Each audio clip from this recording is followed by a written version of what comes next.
Pues, ¿qué mal ha hecho este?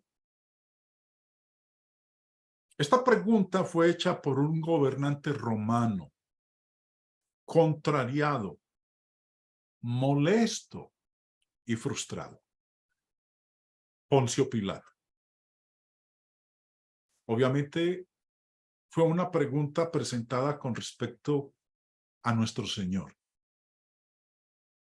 Pero el interrogatorio que se realizó contra él fue ignorado. Nunca hubo una respuesta convincente. Nunca hubo una prueba convincente y contundente en contra de él. Sin embargo, Jesús permaneció acusado por un mundo incrédulo. Ahora, hoy, como en ese entonces, él es abucheado antes que tenido como debería ser. La vida personal de Jesús está por encima de todo reproche. Aunque más tarde los burladores y escarnecedores modernos lo han acusado de toda clase de pecados, sus acusaciones nunca han estado acompañadas con evidencia. Vamos a considerar a los testigos y al testimonio que dice que Jesús era sin pecado. Y vamos a empezar en el Evangelio de Juan, capítulo 8, versículo 46. Lo voy a leer en la Biblia de las Américas. Jesús preguntó: ¿quién de vosotros me prueba que tengo pecado? Aquellos a quienes les hizo la pregunta tenían toda la razón, tenían todo el deseo para contestar.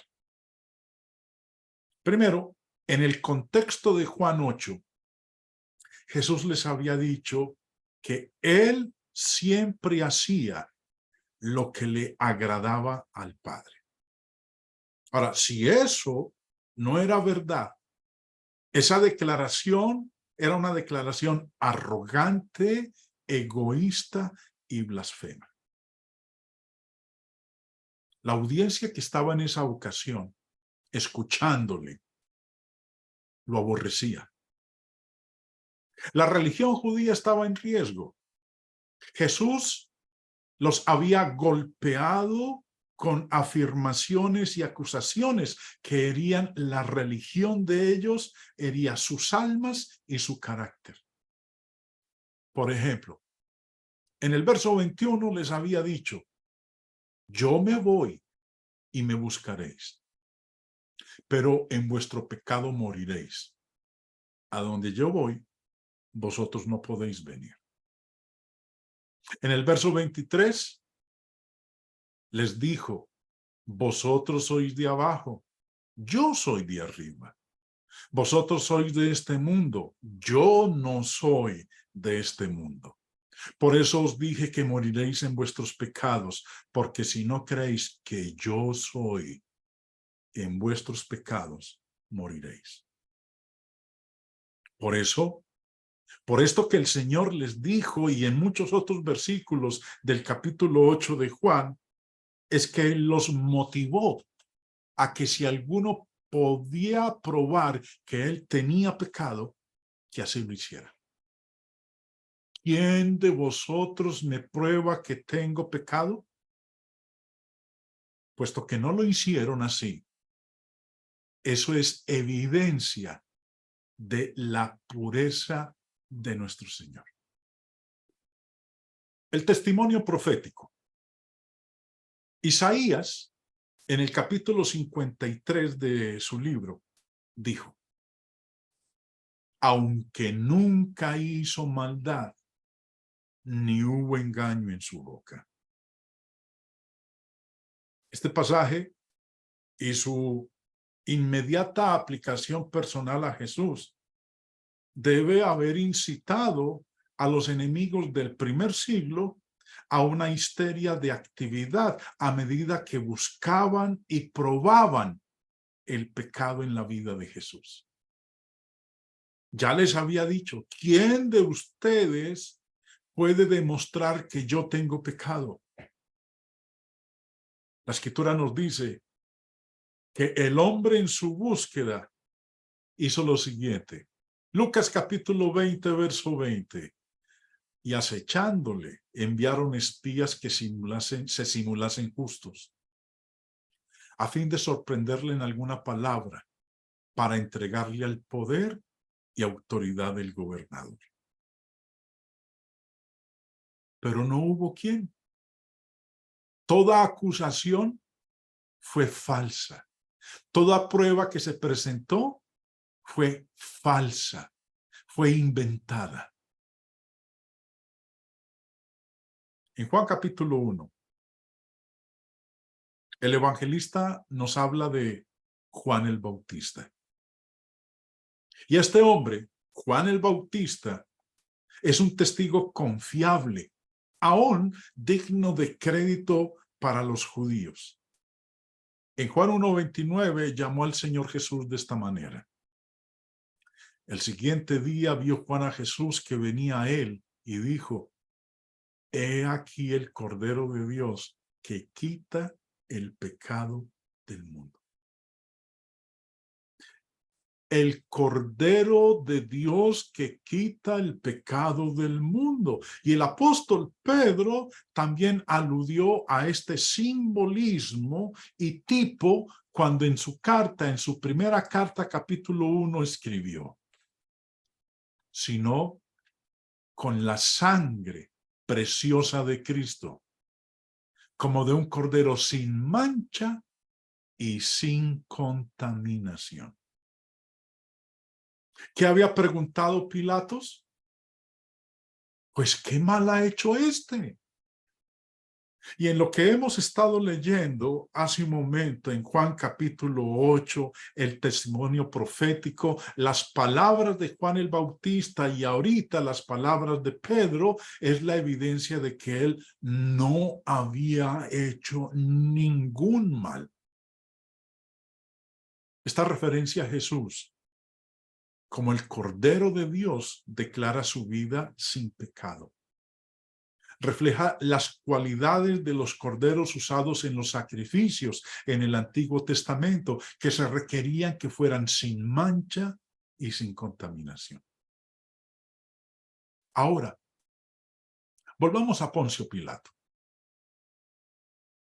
El juez, en la acusación y proceso de Jesús, dijo, y ese hombre era Poncio Pilato, dijo en Lucas 23:4, y Pilato dijo a los principales sacerdotes y a la gente, ningún delito hallo en este hombre.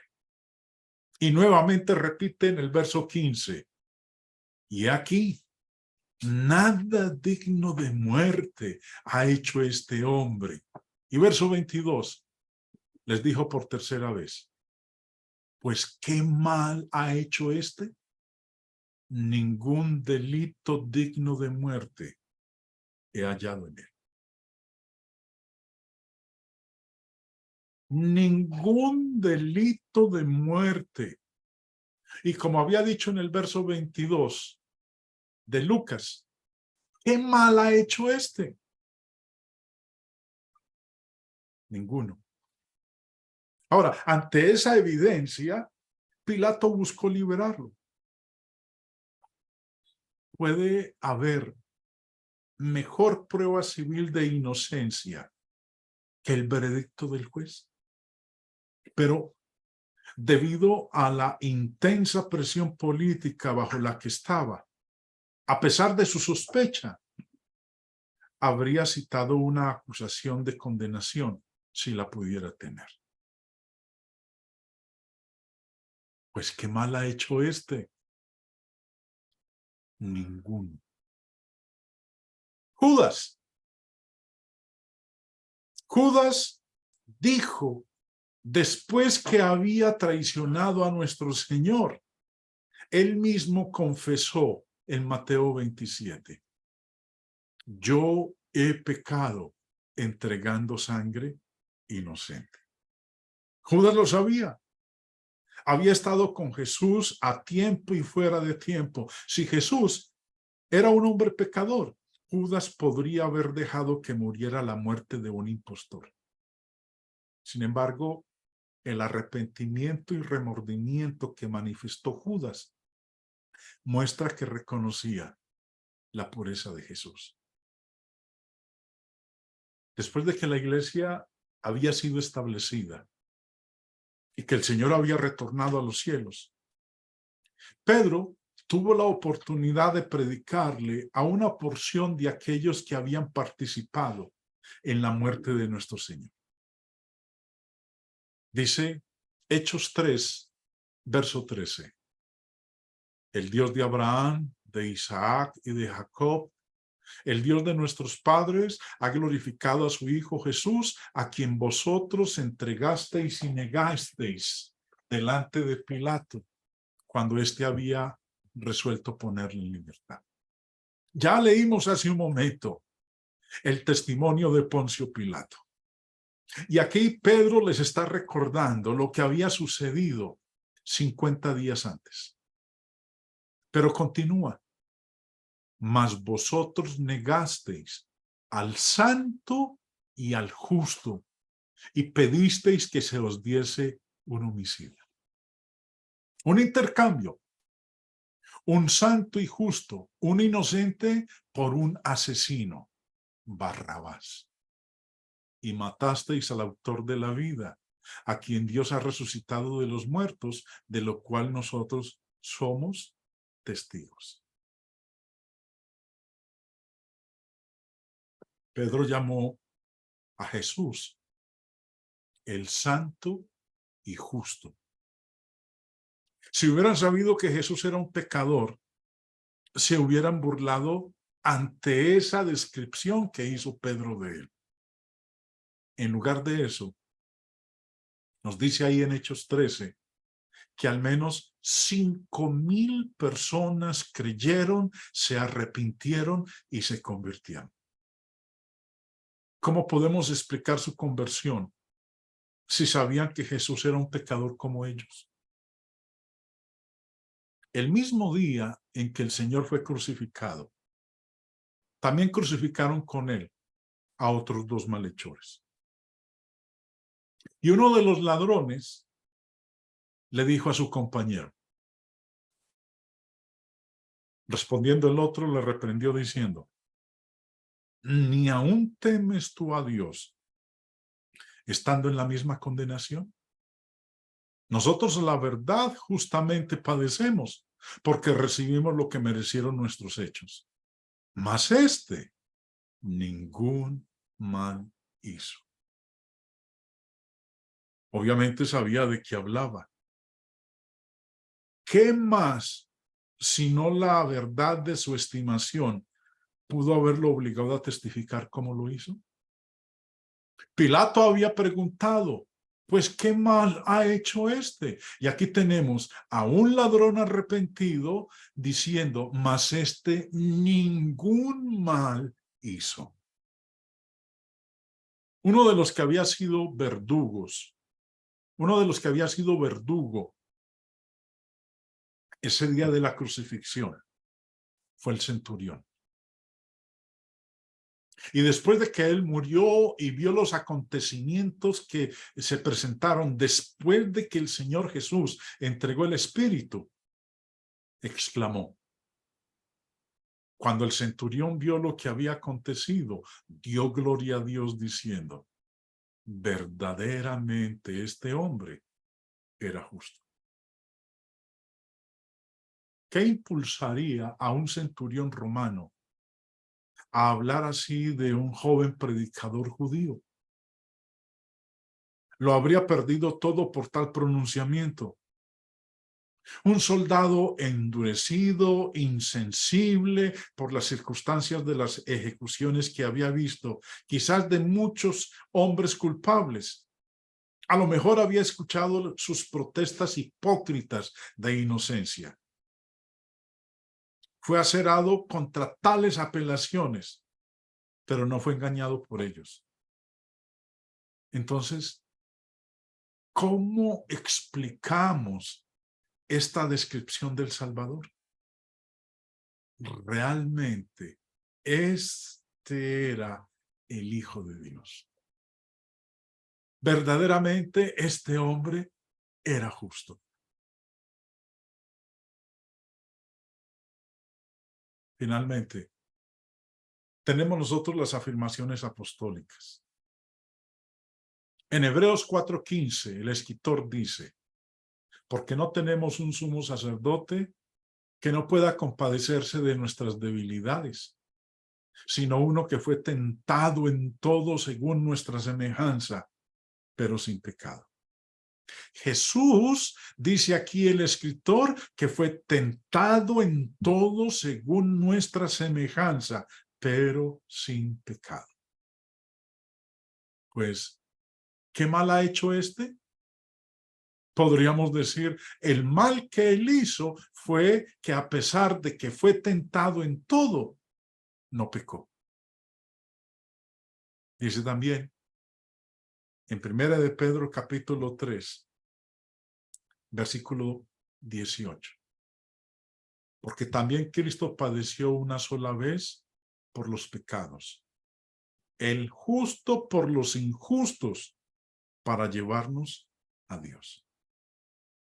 Su muerte fue el sacrificio del justo por los injustos. Él era, como dice en Hebreos 7:26, porque tal sumo sacerdote nos convenía, santo, inocente, sin mancha, apartado de los pecadores. No pecó. Finalmente, la enseñanza de Cristo contiene perspicacia y conocimiento penetrante hasta la médula del corazón. Las palabras del Señor apelan a la parte más sublime y noble del hombre. Sus enseñanzas dan alivio al corazón destrozado y ablandan a uno endurecido. No es de maravillarnos, hermanos, que sus contemporáneos se maravillaran de su doctrina. Obviamente. Y lo único que pudieron cada uno de los casos que hemos mencionado durante esta exhortación es que él no hizo ningún mal.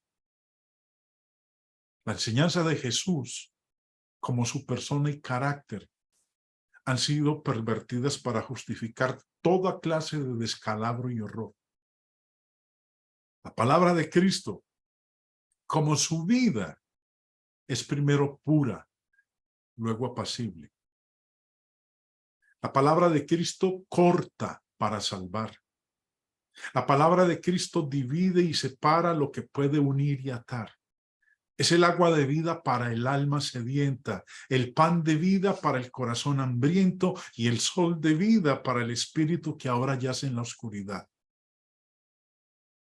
Podemos reposar nuestra confianza en sus promesas y obedecer sus mandamientos sin el más leve temor de ser despreciados, dejados fuera o rechazados.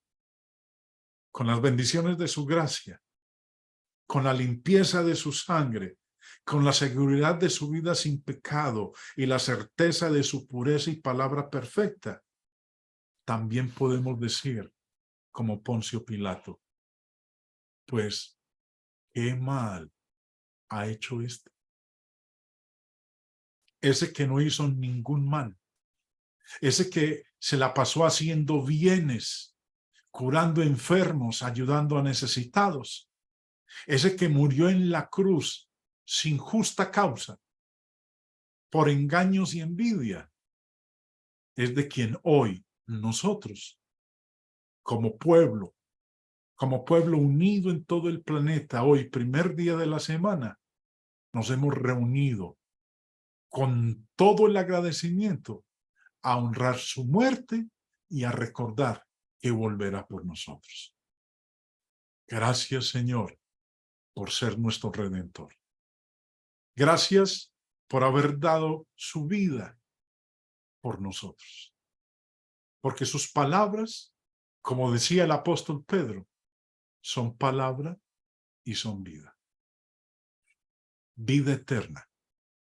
Son nuestro alimento que nos sustenta a diario y nos fortalece para seguir enfrentando las horas del día.